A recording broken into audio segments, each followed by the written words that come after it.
Dünyanın neresinde olursa olsun toplumların vazgeçilmezleri arasında en üst sıralarda yer alıyor.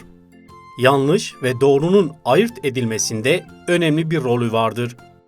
İyi bir yaşamın temeli bu kavramın hayat bulmasında geçiyor. İnsanların davranışlarını doğrudan etkileyen ahlak, soyut bir kavram olsa da belli kurallar içerir. Peki yaşamın olmazsa olmazlarından olan ahlak, halka göre nedir?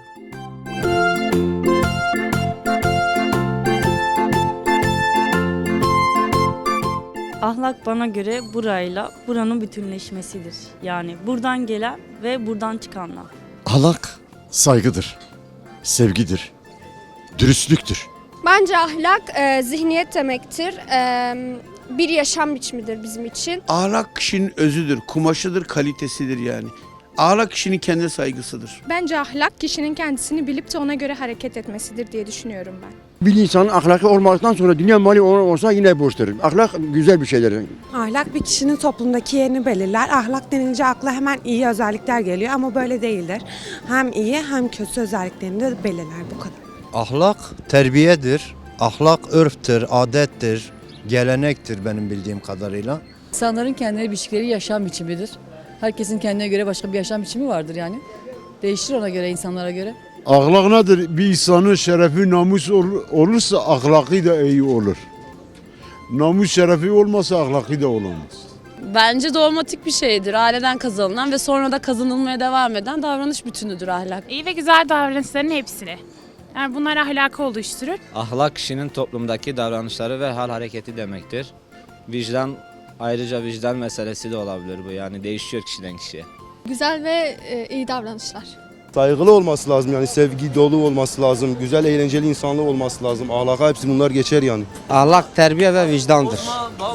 Ahlak huy, davranış, karakter demektir. Ahlak toplumun temelidir. Kişinin kendi vicdanıdır. Dürüst olmak, kimsenin hakkını yememek bence. Güzel olan yaşam biçimidir. Ahlak elinden dilinden emin olduğun kişi. Ahlak geniş olmak, yani sabırlı olmak.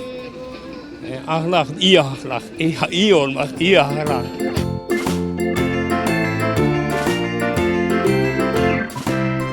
Ahlak nedir sorusuna verilen cevaplar böyleydi. Halk, ahlakı vicdan, iyilik, güzellik ve dürüstlük gibi kavramlarla tanımlıyor. Şimdi de gelin hep birlikte ahlak kavramının temel anlamına göz atalım. Ahlak, mutlak olarak iyi olduğu düşünülen davranış kurallarının bütünüdür. Yani bir kimsenin iyi niteliklerini ya da kişiliğini ifade eden tutumdur. Bu kavramın evrensel özelliği bir toplum tarafından ortaya konması ve bu toplumdaki insanların davranışları için bir rehber oluşturmasıdır. Ahlakı toplumun politik hafızası olarak değerlendirmek de mümkündür. Bir toplum ne denli ahlaki kılınırsa o denli demokratik, özgür ve eşitlikçi olur.